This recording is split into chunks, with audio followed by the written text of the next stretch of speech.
Bonjour mesdames et messieurs et bienvenue dans cette nouvelle édition des invités du jour. Aujourd'hui, notre échange se portera sur les mécanismes de protection des enfants à l'ère du numérique. Nous savons très bien que la nouvelle technologie elle est devenue indispensable et surtout inséparable du développement personnel, mais sachons également que cette nouvelle technologie a des inconvénients, surtout quand elle est utilisée chez les enfants. Alors, chers parents et vous qui aspirez à le devenir, cette émission est la vôtre. Nous recevons aujourd'hui sur notre plateau Monsieur Gauthier Momat, à qui nous souhaitons la bienvenue. Merci infiniment. Vous allez bien? Oui, ça va très bien. Merci. Je rappelle que vous êtes ingénieur génie logiciel et développeur d'applications. C'est un plaisir pour nous de vous avoir sur notre plateau et surtout échanger avec vous sur ce sujet qui me tient vraiment à cœur. Merci infiniment, madame. L'honneur est pour moi d'être reçu dans cette si grande émission. Merci. Alors pour commencer, je vous pose la première question. Quels sont les avantages et inconvénients de l'utilisation des écrans d'une manière générale chez les enfants? Alors, premièrement, je dirais l'utilisation du numérique chez les enfants apporte quelques avantages. Premièrement, c'est l'accès à l'information. Les enfants, désormais, ont cette capacité à pouvoir accéder à une panoplie d'informations en un rien de temps, qui est quelque chose qui était pratiquement difficile dans les temps anciens.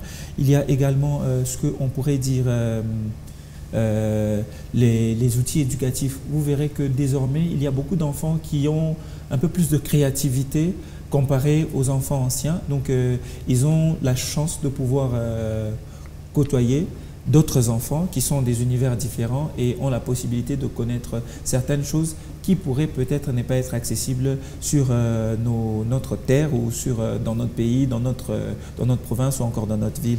Il y a également la possibilité, je dirais, de la facilité de communication parce que l'enfant arrive peut-être désormais à communiquer un peu plus facilement avec plusieurs personnes, comme déjà nous le savons, pas seulement les enfants utilisent les technologies, mais les adultes également.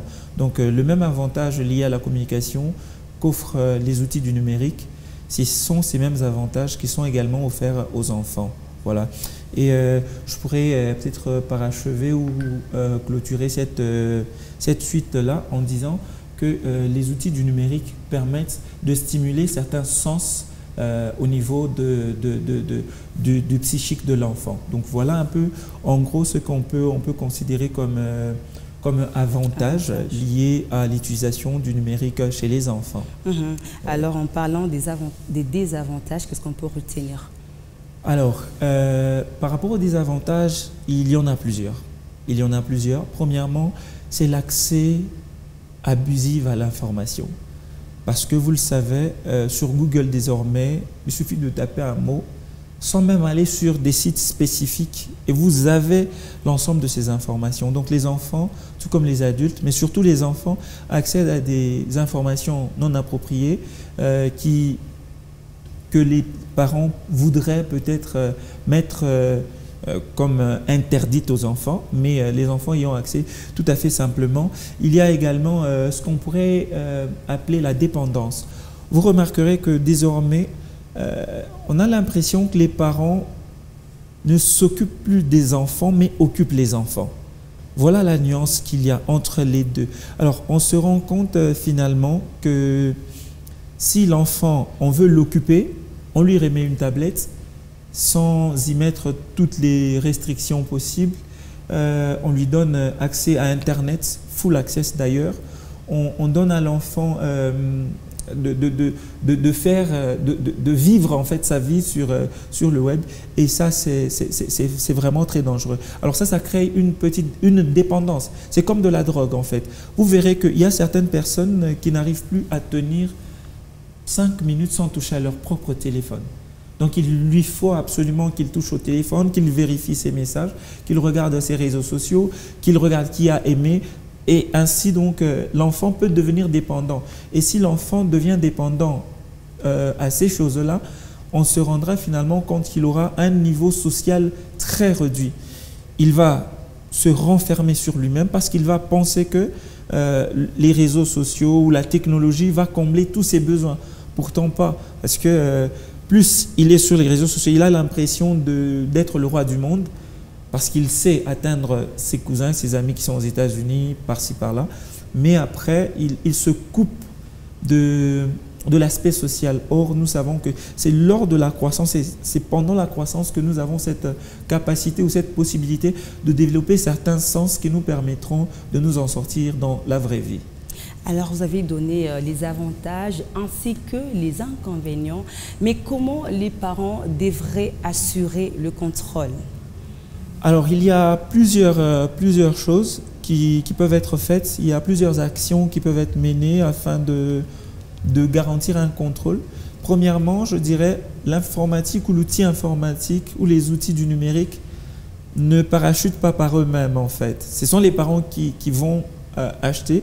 Premièrement, il faut adopter un comportement, je dirais, responsable, c'est-à-dire un enfant qui a à peine 4 ans, on lui achète un téléphone, iPhone 14 Pro Max, qu'est-ce qu'il va en faire?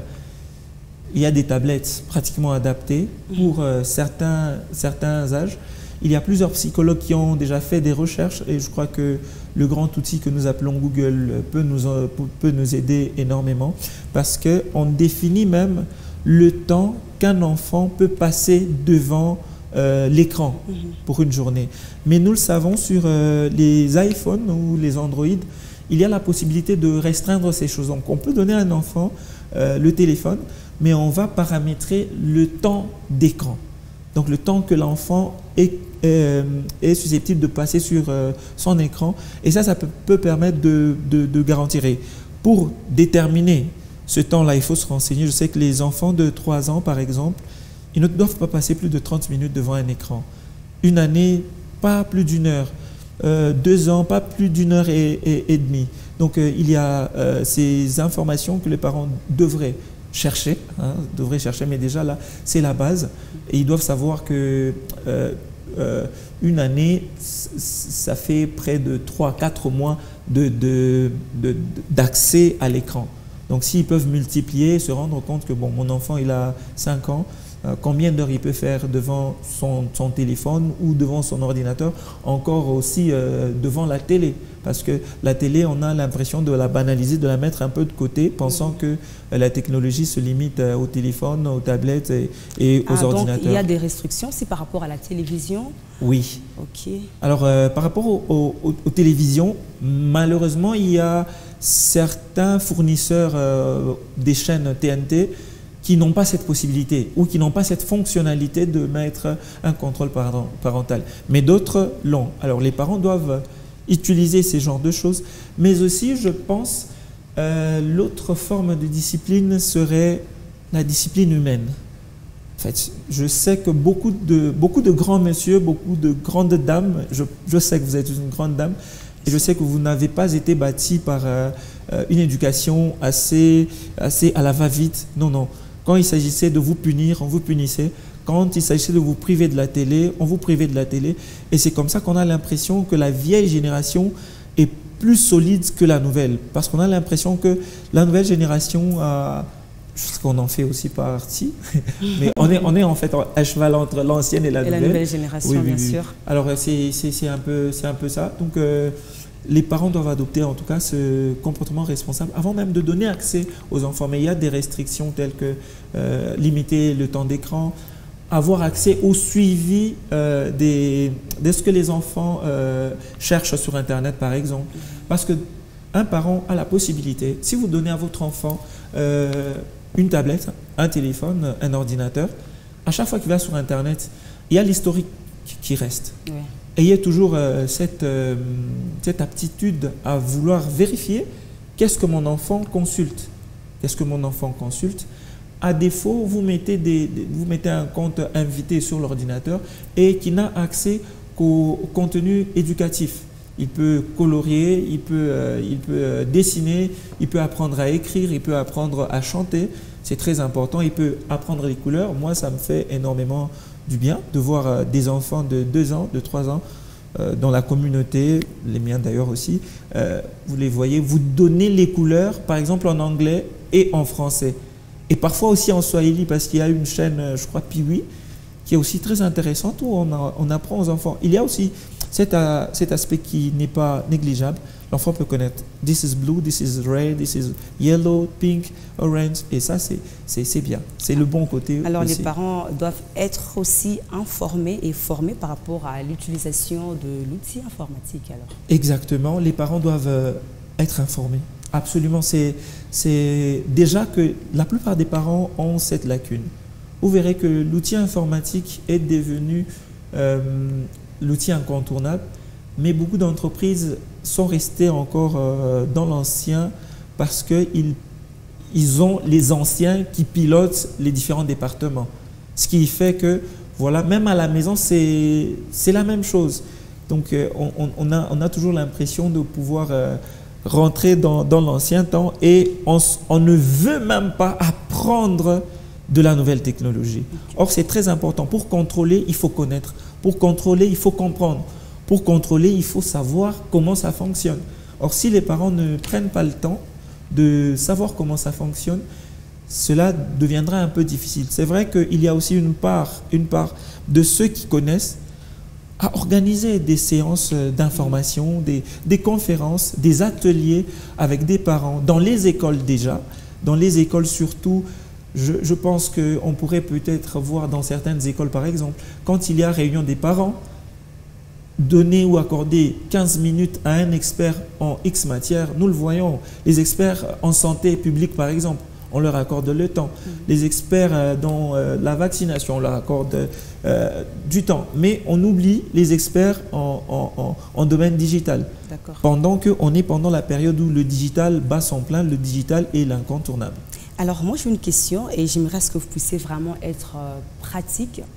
Est-ce qu'il y a moyen d'assurer le contrôle parental avec les iPads, iPhone? Qu'est-ce qu'il faut faire techniquement parlant? J'ai mon enfant qui a un téléphone, mais comment assurer le contrôle? Comment savoir que mon enfant a accès à telles informations? Est-ce qu'il y a des applications qu'il faut installer pour assurer vraiment ce contrôle? Oui, heureusement que vous avez vraiment tout dit. Alors, il y a des applications qui permettent le contrôle, mais nos smartphones, comme on les appelle couramment, ils sont dotés de ces fonctionnalités-là. Pour ceux qui utilisent par exemple les iPhones, il suffit tout simplement d'aller dans Paramètres et aller sur l'option temps d'écran. Il y a déjà des sous-rubriques qui sont proposées, donc contrôle parental, limites de communication. Aussi, il y a les limites aux applications. Parce que l'enfant ne doit pas avoir accès à toutes les applications, TikTok et tout consort. L'enfant peut se filmer dans une position assez difficile et poster sur un compte, par exemple, de son père. Vous voyez ce que ça peut donner. Et il y a la restriction liée aux applications, je disais, donc au temps. Donc tout ça, c'est déjà bien précis. Quand on va dans temps d'écran, on peut même définir le temps d'écran et mettre un code. Et un code qui va demander à ce que l'enfant ait ce code. Or, celui qui le détient, ce n'est pas lui, c'est le parent. Et ça permettra à ce que quand le parent met par exemple un code du temps d'écran, après l'enfant, quand ce temps-là est atteint, le téléphone se verrouille automatiquement et l'enfant ne pourra plus avoir accès. Je pense que c'est l'une des choses les plus importantes, mais aussi essayer de contacter des techniciens pour ceux qui utilisent Internet à la maison. Je pense que beaucoup de parents désormais ont Internet chez eux à la maison. Les parents devraient comprendre qu'il faut toujours mettre un petit 50 $, 100 $ pour protéger ses enfants contre les abus sur Internet. Donc appeler un technicien. Il peut installer un antivirus approprié, un pare-feu approprié ou encore une application aussi appropriée, surtout sur les ordinateurs, qui peut permettre de gérer ce type de choses. Alors, pour accéder dans Paramètres, on n'a pas besoin d'avoir la connexion Internet. Non, pas du tout. Et puis, c'est disponible pour tous les iPhones. Tous les iPhones et tous les Android. iPads, il y a des iPads pour les enfants. Oui, absolument. C'est pareil. Okay. Et aussi, aux parents, si eux ont déjà acheté des téléphones assez sophistiqués aux enfants, ils peuvent utiliser ces paramètres. Mais il y a aussi des tablettes appropriées pour les enfants. Tablettes sur lesquelles vous n'avez accès qu'au contenu des enfants. Ouais, donc même quand vous regardez, il y a YouTube normal, mais il y a YouTube Kids. Il y a Google normal, il y a Google pour enfants. Donc il y a toutes ces choses-là. Quand vous achetez une tablette appropriée, ça vous met déjà à part, en fait, par rapport à la situation de trouver où est-ce que je dois aller fouiller pour mettre les restrictions.